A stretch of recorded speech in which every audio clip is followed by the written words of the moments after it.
हे तर निघतच नाही आहे, पण मला हे हाड सोडायचं नाहीये. हे तू काय करतोयस? काय तू गटरमध्ये उडी मारणार आहेस? ज्याचं हाड अडकलं आहे त्याला असं चिडवू नये. हाड हरवलंय? कोणाचं? माझं हाड. तुझं हाड हरवल्यावर पण तुला तर काहीच नाही झालं आहे. अरे काय बोलतोयस तू? माझ्या शरीरातलं हाड नाही, ते हाड जे मी चावत होतो ते खाली गटारात अडकलंय. बघ ना, किती वेळ झाला मी हे काढण्याचा प्रयत्न करतोय. एवढा वेळ प्रयत्न करून सुद्धा तुला तर नाहीच जमलंय ना. आणि तू मला विचारतोयस की तू करून बघ. यावर स्वतःचा वेळ वाया नको घालवूस. अच्छा, मग आता काय करायचं? तू एक गोष्ट नक्की करू शकतो. मी काही पण करेन, सांग मला काय करू? त्या हाडाचा विचार करणं सोडून दे. ते हाड आहे ना, मी त्याला सोडू पण नाही शकत. गेलेल्या गोष्टीचा विचार न करण्यातच भलाई आहे मित्रा.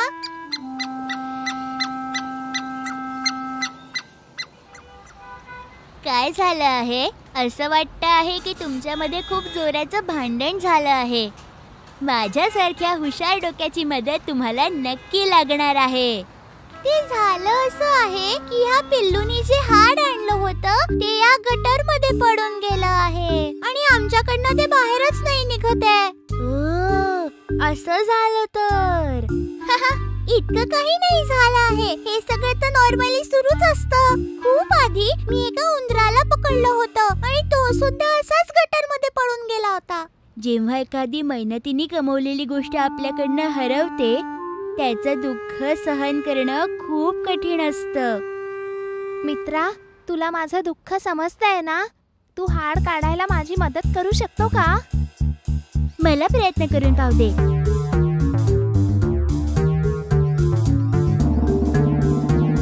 ओहो, हे तर बाहेरच नाही येत. मला तर आधीपासूनच माहिती होतं की हे असं होणारच नाहीये, म्हणूनच मी तर प्रयत्नच नाही केला. हो बिचारा, मी पण या हाडाला बाहेर नाही काढू शकलो. तू पण आता या हाडाचा विचार करणं सोडून दे. हे हाड सोडायची माझी इच्छाच होत नाही आहे. तुझ्यासोबत बोलण्यात तर काहीच अर्थ नाहीये. तू हुशार नाहीयेस ना, तेच कारण आहे.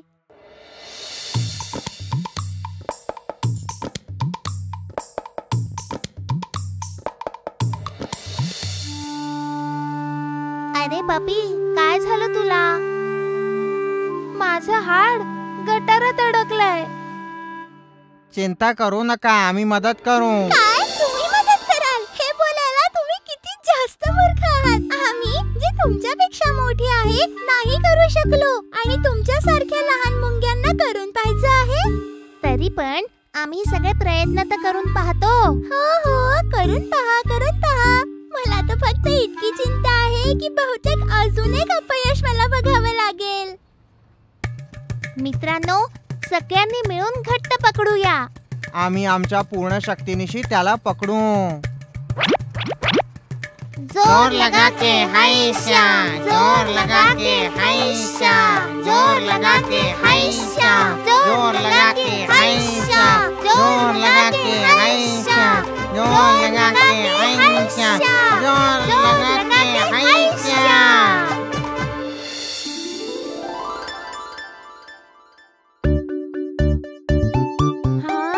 मित्रांनो, मी तुमचा खूप आभारी आहे. मला तर विश्वासच नाही बसत आहे. या मुंग्यांनी तर कमालच केली. मित्रांनो, जर तुम्ही सुद्धा आमच्या सारखा मिळून प्रयत्न केला असता तर तुम्ही सुद्धा हे हाड आरामात काढलं असतं. तुम्ही एक एक करून प्रयत्न केला म्हणून तुम्ही हारले. तू अगदी बरोबर बोललास. एकजुटीने काम केल्यावर फळ अवश्य मिळतं.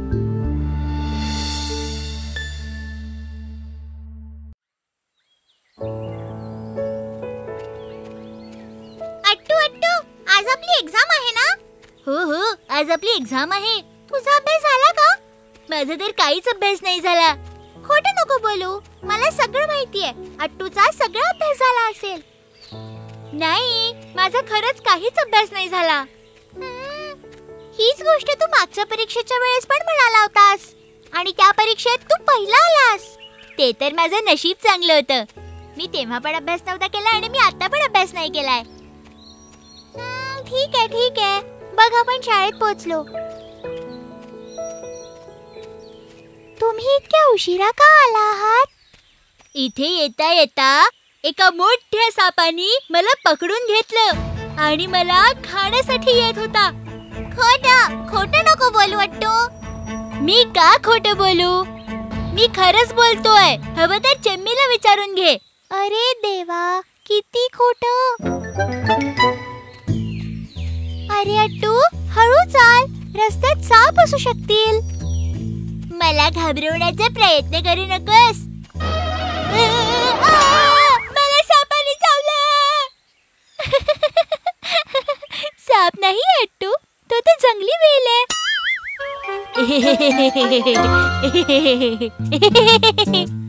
अरे पण तिथून तुझी सुटका कशी झाली? त्या आम्ही कसे सुटलो. मी खूप हिमतीने पायाला पकडलेल्या सापाला काढून दूर जंगलात फेकून दिलं. काही पण, तो अजिबात जंगली साप नव्हता, तो तर जंगली वेल होता. किती खोटं बोलतो आहेस तू. हे खूप चुकीचं आहे. अरे शेम. अरे शेम. कसला गोंधळ चाललाय मुलांनो? आपल्या जागेवर बसा बरं. काय मग, परीक्षेसाठी तयार आहात तुम्ही सगळे? हो टीचर. अरे तिकडेच थांब. तुला दिसत नाहीये का की मी इथे उभी आहे?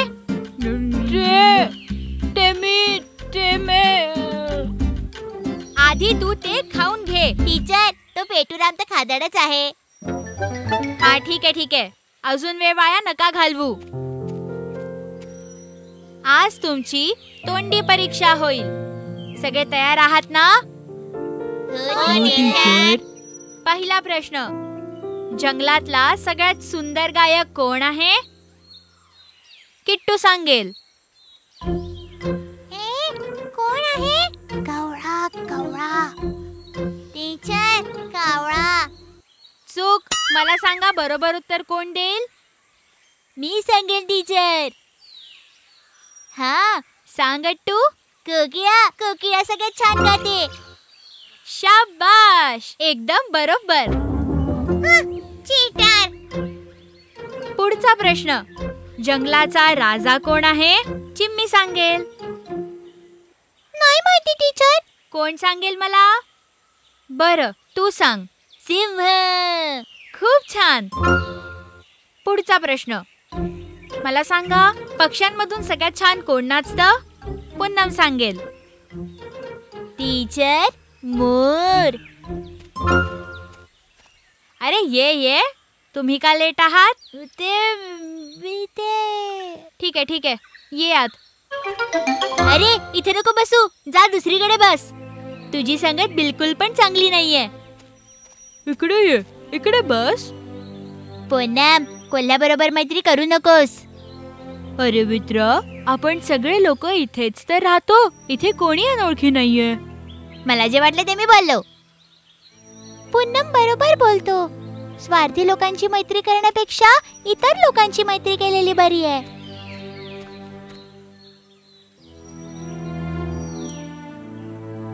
मुलांनो, छोट्या कोल्ह्याच्या प्रती तुमची मैत्री पाहून मला खूप आनंद झाला. पण मला सांगा, तुम्ही सगळे अट्टू सस्यापासून दूर का बरं गेला आहात? जे लोक आमच्याशी वाईट वागतात त्यांच्याशी आम्ही कशी मैत्री करू? अशा लोकांसोबत आम्ही मैत्री का करू जे आमच्याशी खोटं बोलतात? आम्ही त्या लोकांसोबत मैत्री का करू जे नेहमी स्वतःचाच विचार करतात? मला नाही माहिती की तुम्हा सगळ्यांमध्ये काय झालंय, पण मी एक गोष्ट नक्की सांगते की सगळ्यांना नेहमी सोबत धरून चालायचं असतं, पण कोणालाही दूर न करता. आपली चूक झाल्यावर आपल्या मित्रांनी आपल्याला सुधारायला हवं. आम्ही प्रयत्न करू टीचर. हो टीचर, आम्ही अट्टूला आता दूर नाही करणार.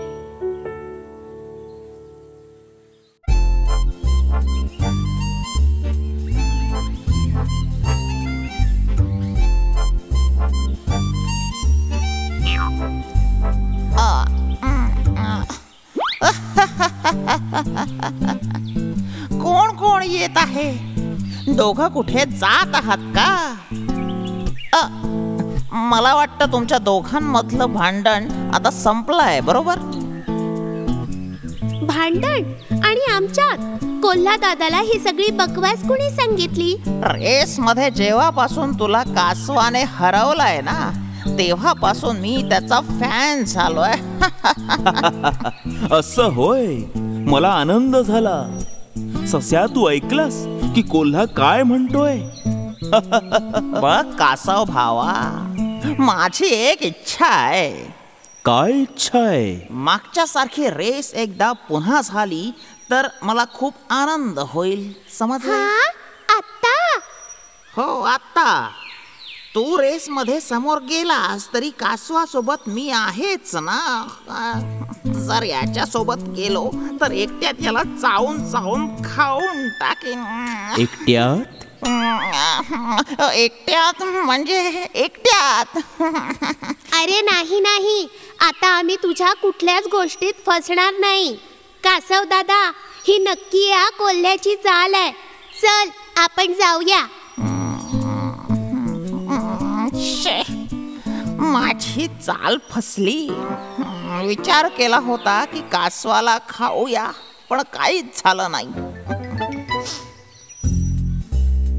कासव दादा, त्या दिवशी तुझ्यासोबत शर्यत हरल्यापासून मी जंगलात तोंड दाखवायच्या लायकीचा नाही राहिलो. अच्छा, ती गोष्ट ना. ती गोष्ट फक्त जंगलातच नाही तर पूर्ण जगात प्रसिद्ध आहे. ती गोष्ट अजूनही सुपर हिट आहे. काय? माझ्यामुळे देशातल्या सर्व सशांना तू लाज दाखवलीस? तसही तुझ्यात जो काही थोडा अहंकार होता तो आता चालला गेलाय. न माझ्यात काही गर्व आहे ना अहंकार.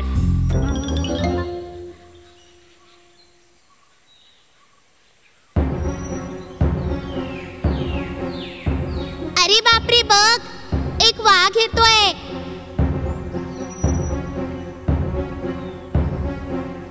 ओ, मला वाटतं वाघाने आपल्याला पाहिलंय.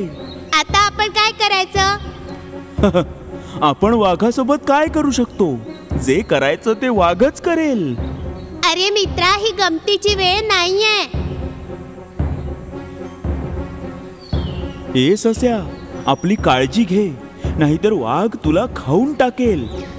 तुला मरायचं नसेल तर इथून लगेच पळून जा. आणि तू काय करशील?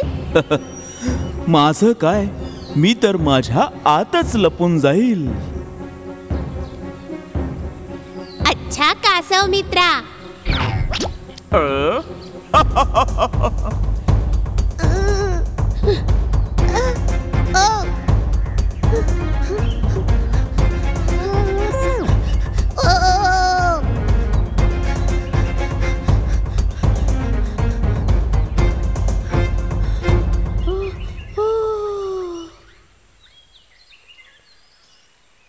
आता वाचायचा एकच मार्ग आहे.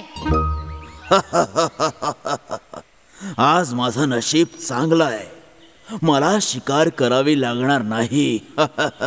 काय सस्या, आज तूच माझा नाश्ता आहे.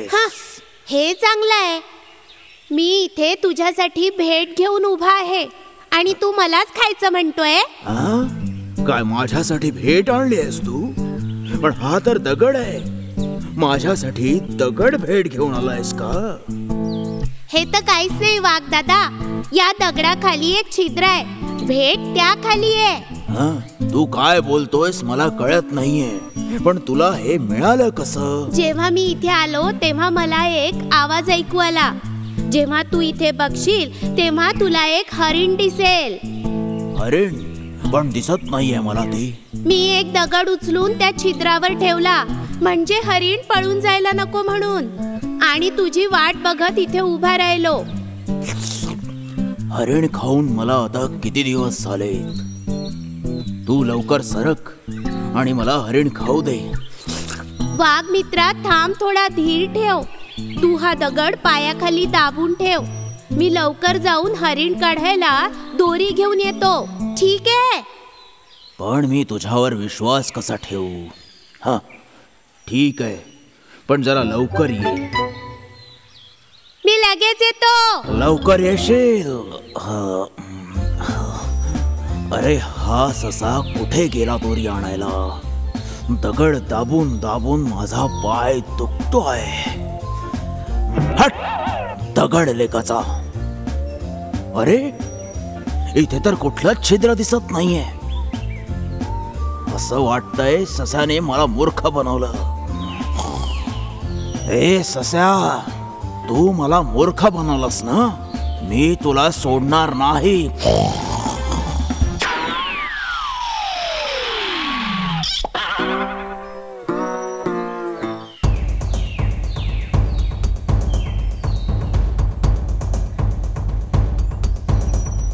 अरे माझ्या मित्रा, सरळ व्हायला माझी मदत करू शकतोस का? अजिबात करणार नाही. तू माझी मदत केली नव्हतीस ना? जेव्हा मी संकटात होतो तेव्हा तू माझी मदत नाही केलीस, आणि मी तुला मदतही केली तरी त्यानंतर आपली मैत्री राहणार नाही. मला माफ कर माझ्या मित्रा, मला खरंच माफ कर. पुन्हा असं नाही होणार, खरंच.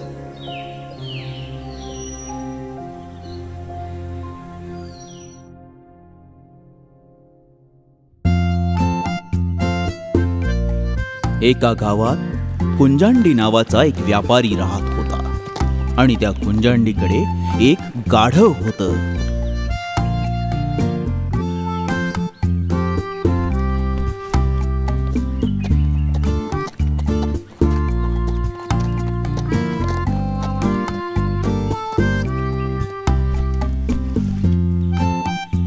कुंजांडी त्या गाढवाच्या अंगावर सगळं सामान ठेवून बाजारात जायचा.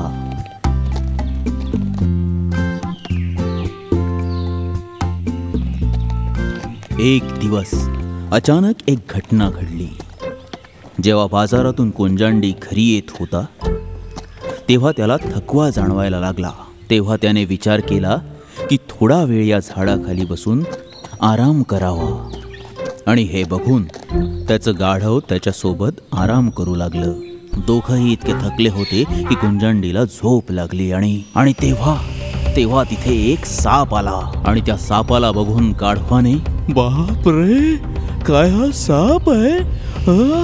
हा तर मालकांच्या जवळ जातोय. असं वाटतंय की हा त्यांना चावायला जातोय. मला काही करून मालकाला वाचवावं लागेल. तुला माझ्या मालकाला चावायचं आहे ना? थांब, तुला दाखवतो.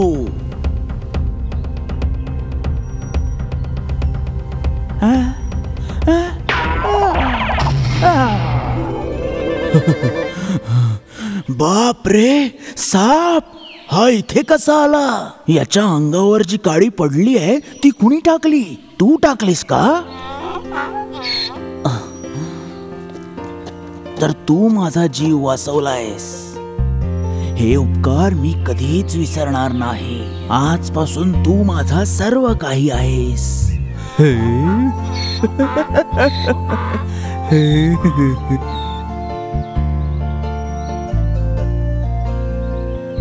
कुंजांडी नेहमी सर्व सामान गाढवाच्या अंगावर लादून बाजारात जायचा, आणि सगळं सामान विकल्यावर गाढवासोबत घरी परत यायचा. हे त्याचं नेहमीच होतं. ऐक बाळा, जर तू उत्साहासोबत खूप मेहनत करशील ना तर त्याचं फळही तुला खूप चांगलं मिळेल. कळलं मला, पण मालिक हे तर खूप वजनदार आहे. अरे बेटा, तू माझं सोनं आहेस. मी तुझ्यावर भार कसा लादेन? समजलं बाळा? आपला थकवा दूर करण्यासाठी मी तुला एक छानसं गाणं ऐकवतो. काय गाणं? हे फक्त गाणं नाहीये, हे तुझ्याबद्दलचं गाणं आहे. गाढवाच्या मुला हळू का चालतो, जोरात चाल रे तू. कुंजांडीच्या गाढवा तू, जोरात चाल रे तू.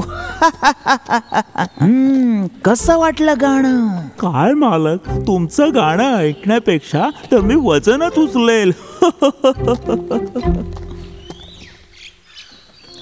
एक दिवस कुंजांडी आणि त्याचं गाढव सगळं सामान विकून रोज सारखंच खूप आनंदात शहराकडे येत होता. आणि तो गाढवाला म्हणाला, अरे हे गाढवा, तुझ्या पाठीवर काही सामान नाहीये म्हणून तू जोरात चालतोयस. अरे मालक, लवकर चला, मला घरी जाऊन आरामही करायचा आहे ना.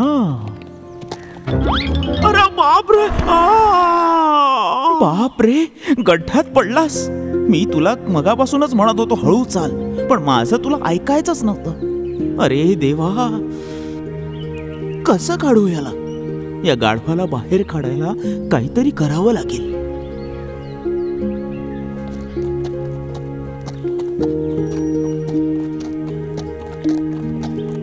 आपल्या गाढवाला वाचवायला कुंजांडी काहीतरी उपायाचा विचार करू लागला आणि तितक्यात त्याला दोरीसारखं काहीतरी दिसलं.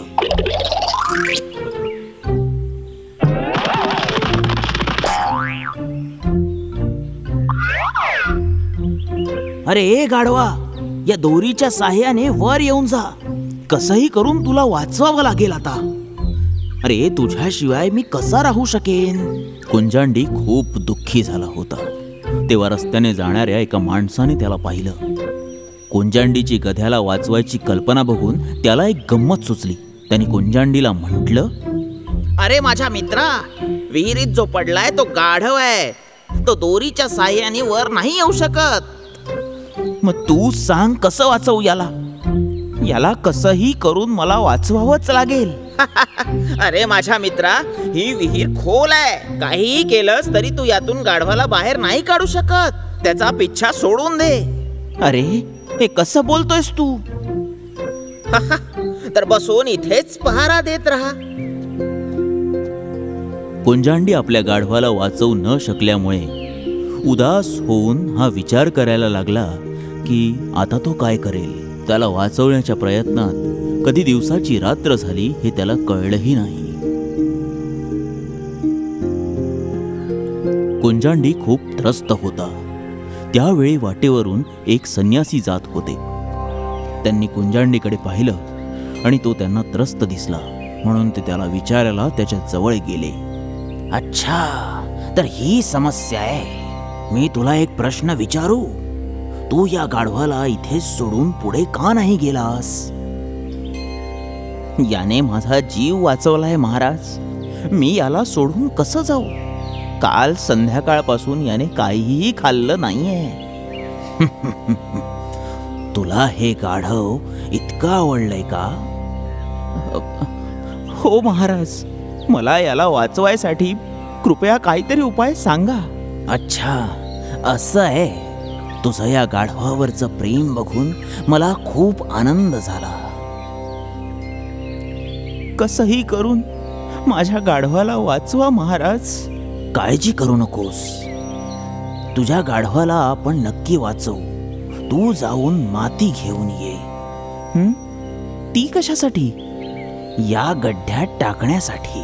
अरे, गड्ढा बुजून जाईल, माझं गाढव मरून जाईल महाराज. तू घाबरू नकोस कुंजांडी, माझ्यावर विश्वास ठेव. जा. कुंजांडीने महाराजांच्या शब्दांवर विश्वास ठेवून कुंजांडी रेती आणू लागला आणि जाऊन जाऊन आपल्या गाढवाला वाचवायसाठी भीतीने टाकू लागला. घाबरू नकोस कुंजांडी, गड्ढ्यात माती टाकत राहा. घाबरायचं काहीही कारण नाहीये. मी तुझ्या सोबत आहे कुंजांडी. कुंजांडीने जेव्हा खाली पाहिलं तेव्हा त्याच्या लक्षात आलं की गाढव हळूहळू वर येतंय. कुंजांडीला हे बघून आनंद झाला आणि तो धावून धावून माती आणू लागला. कुंजांडीला आनंदी बघून संन्यासी आपल्या मार्गाने मार्गस्थ झाले.